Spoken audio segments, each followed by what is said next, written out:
Ako ay isa lamang sa mga instrumento ng Panginoong Diyos upang magising ang diwa at puso ng aking mga kababayan. At higit sa lahat, ang diwa at puso ng mga kabataan. Katulad nila, ako ay isang bata rin lamang. Ngunit, maaga akong namulat dahil sa aking mga nakita at narinig. Isa na lamang rito ay ang pag-aalsa sa Cavite at ang pagkamatay ng 3 paring martir.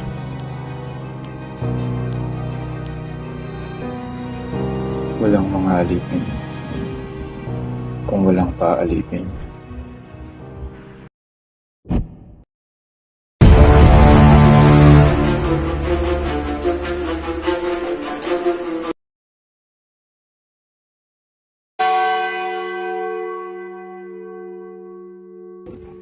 Humayo kayo at magdala ng mabuting balita mula sa Panginoon. Ako'y uuwi muna at magpapahinga. Ikaw munang bahala dito.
Padre, gising! Padre! Padre!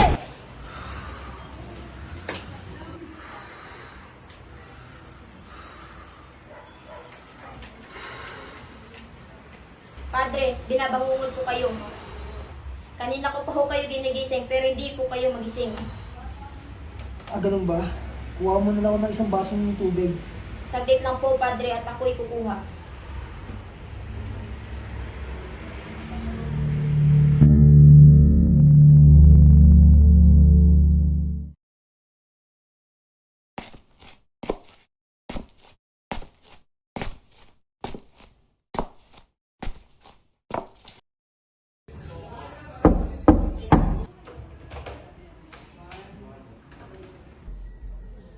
Gobernador, General, Teniente Alvarez ng Sundalo si Cuera, narito upang magulat.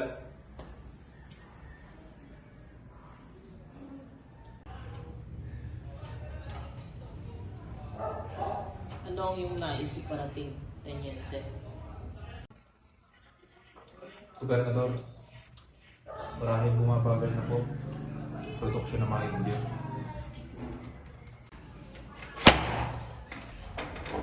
Hindi na nararapat ito na malaman pa ng gobyerno.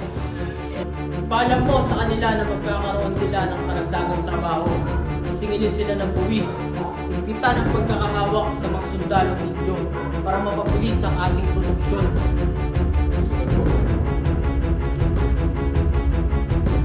Magpadala ka ng mga Pilipino na maglilingkod para sa Polo East Servisyo limitahan ang kanilang pahinga upang mapabilis ang ating produksyon. Ang sino mang tatanggi ay kikitilan natin ang buhay. Sunod po, Panador. Panador, narinig niyo na po ba ang mga buburo?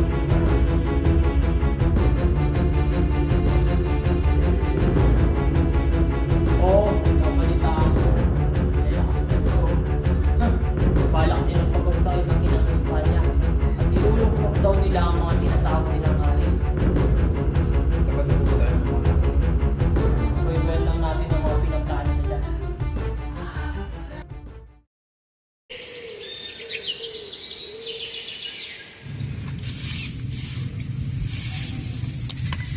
Kamarsing, ano sa naman ang pamilya mo? Ando na yung aking asawa sa aming bahay. Nag-iisip na naman pang ulam dahil kakaunti ang inani. Ikaw ba? Ang pamilya mo, kamusta? Ayos lang. Kahit araw-araw ganito. Wala tayong magagawa eh. Kakaunti na naman nating inani. Dahil tagtuyot na naman eh. Nakapagod na magsaka. Lagi na lang ganito. Huwag yung mga pilapel. Wala namang napupunta sa amin.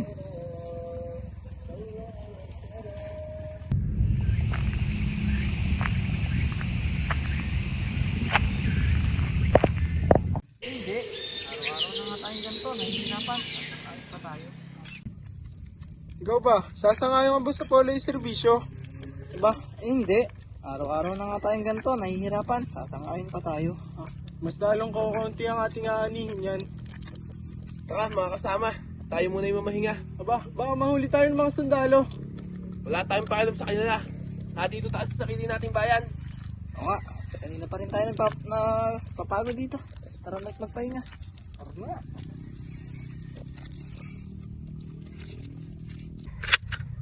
Manjo! Ba't kayo papahinga? Anong problema? Nandito naman kami sa sarili nating bayan ah.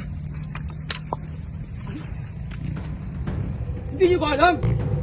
Kailangan nyo magtrabaho na walang pahinga o kikitilan namin kayo ng buhay.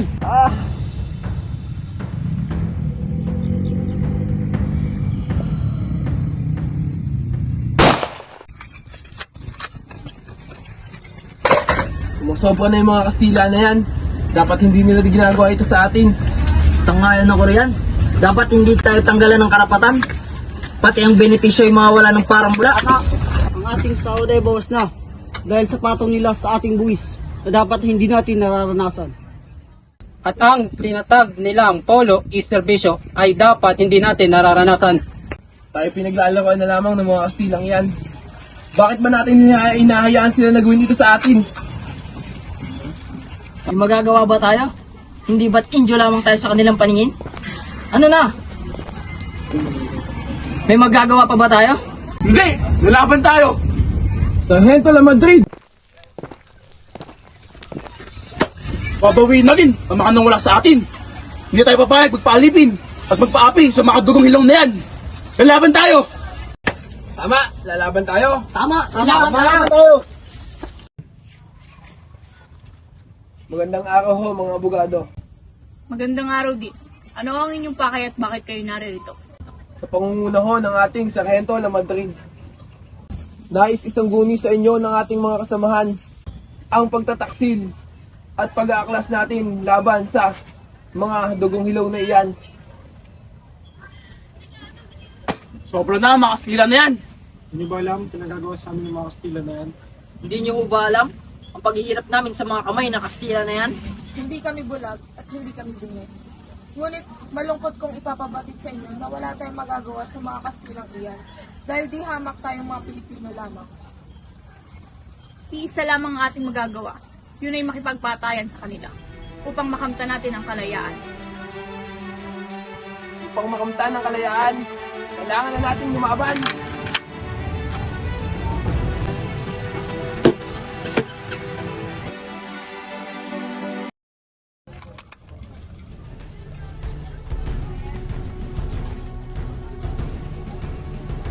Kaberting, anong ginagawa natin dito?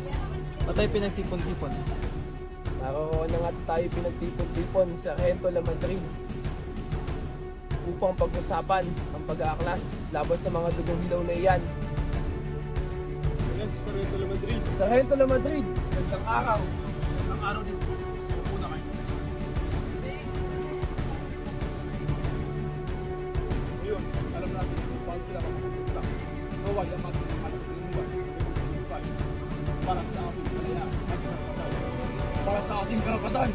Tama. Karapatan. Laban natin yan.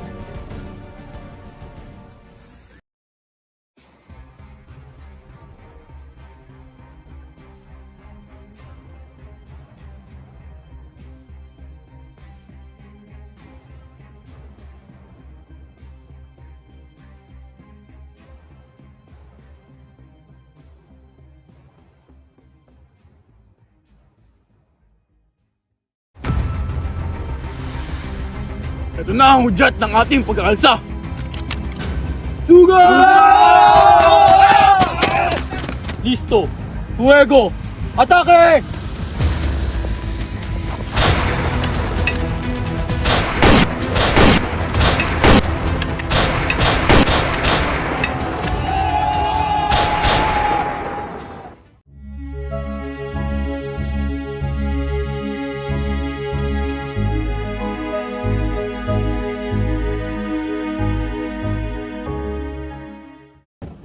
Magandang hapon, Bilong Alfonso. Ano ang nababalitaan ko na nagkaroon ng pagkaalsa sa Cavite? Sino ang may kagawan ng pagkaalsa na yun? Malamang hindi mo pa nababalitaan na ang gumbusa ang punot dulo ng paghihimagsikan sa Cavite Arsenal ngayon. Yan, yung tatlong pari na yan. Marami akong naririnig sa kanila, ngunit ako'y nagbibinibiningan lamang. Di ba gusto nilang magkaroon ng posisyon sa simbahan? Marahil ito ang paraan nila para magkaroon ng posisyon sa simbahan at sa gobyerno. Gusto nila ng posisyon, ating ibibigay yan. Pero ngunit, ito na, ulit, posisyon ng tatlong pari. Ng tatlong pari martir.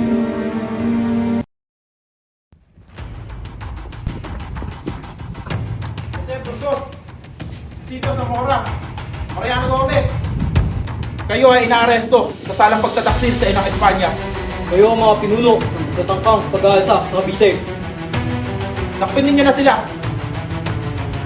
Nakpin nyo na sila. Susunod po, pinuno!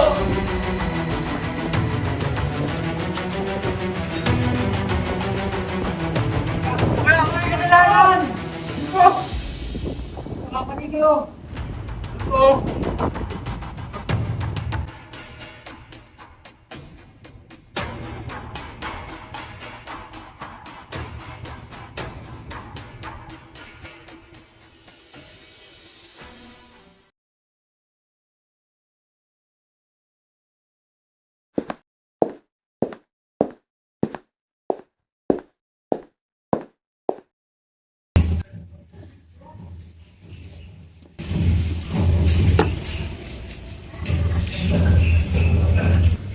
Tatlong paring martir. Mamamatay na kayo. Bakit nyo kami ginaganto? Wala kaming kasalanan. Wala kaming kasalanan.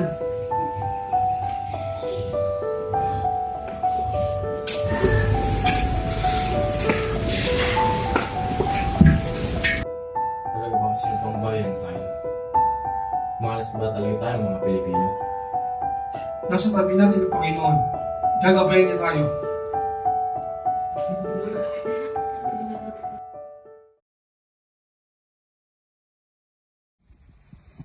Lugar na patutunguhan natin lahat. Ay isang lugar kung saan hindi titilo sa mga dahon ng walang butas ng Panginoon Diyos. Verdugo! Yes,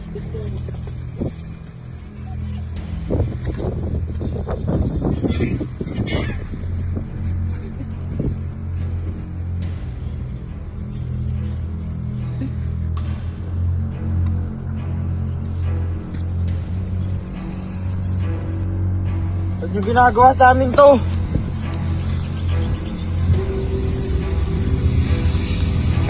Padre Zamora, ilang huling salita? Wala kaming kasalanan! Maski si Kristo, walang kasalanan. Verdugo!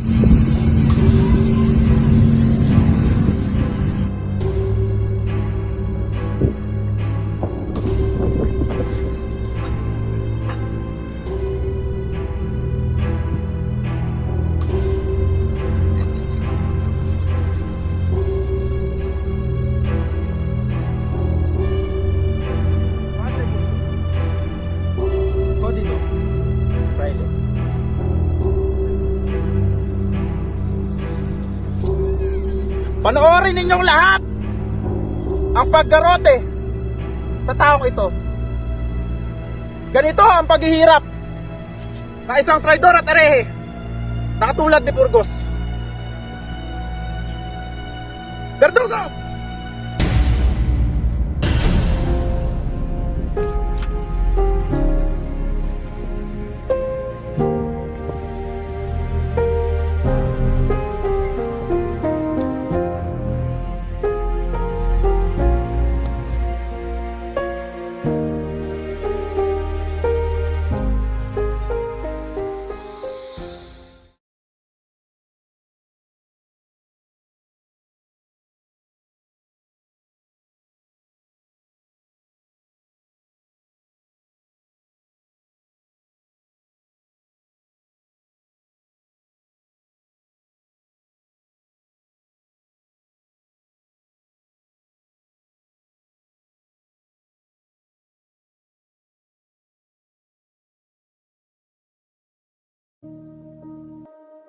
Ihip ng hangin na makapagbabago sa iyong pananaw at magtatanong sa iyong isipan kung Espanya ba talaga ang ating kalaban. Solo se muere una vez y si no se muere bien se pierde una buena oportunidad. Pagkatapos ng lahat ng pangyayari sa Cavite at sa Tatlong Pari, tila ba nagbago ang ihip ng hangin?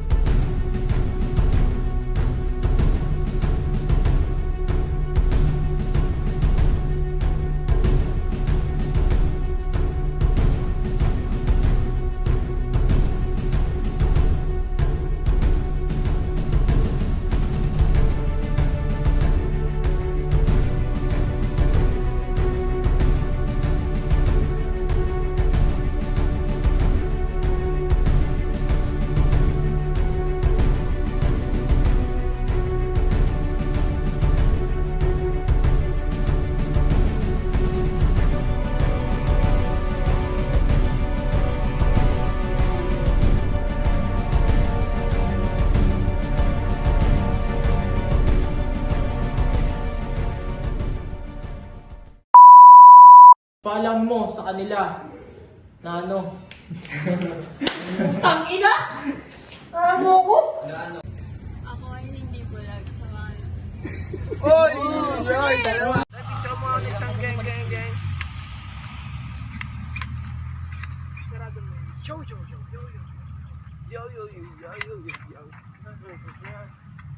Camera! Action! Wala kaming kasalanan! Ay, mali. Yung pagpupulong na lang. Kaya na na! Pagpupulong na naman. Akala ko ba tatlo pa yun? Action. Tatlong paring martir. Mamamatay na kayo. Bakit nyo kami ginaganto? Wala kaming kasalanan.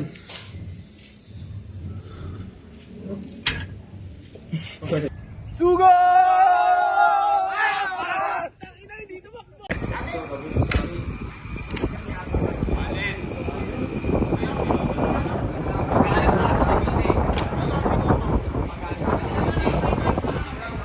Lang. Camera ba yan? Action! Jacinto Zamora, Mariano Gomez, Jose Burgos, kayo ay inaaresto sa salang pagtataksil ng Espanya. Paano bag-vape ang mga pogi? Ganito lang.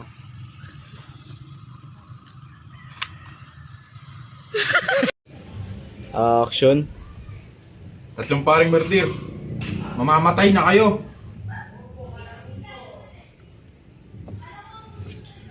Bakit nyo may ginaganto? Natawa si Anding!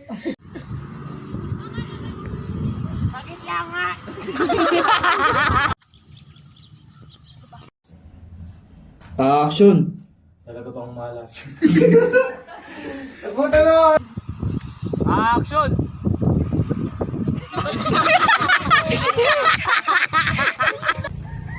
Action!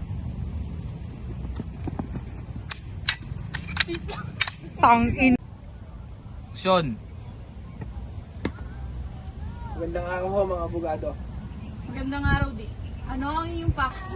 Kamarsing. Marsing ang puta. Action! Ngayong darating na Enero, 21,000. 872.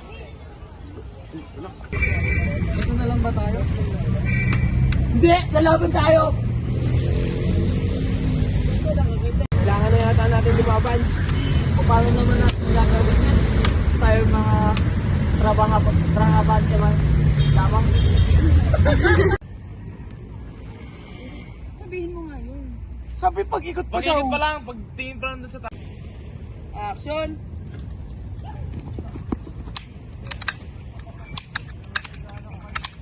Action! Jacinto Zamora, Mariano Gomez. Isa pa! Action!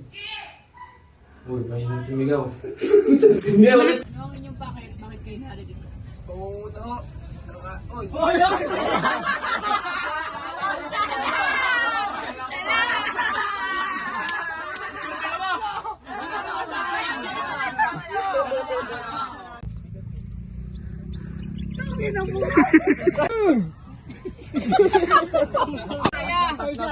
Aray ko! Aray ko! Dalawa! Alasta!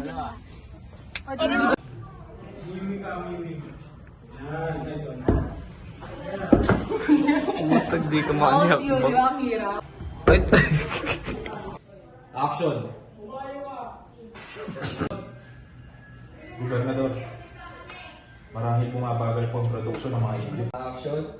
Paalam mo sa kanila na magkakaroon sila ng karagdagang trabaho. Paalam mo sa kanila na magkakaroon sila ng karagdagang trabaho.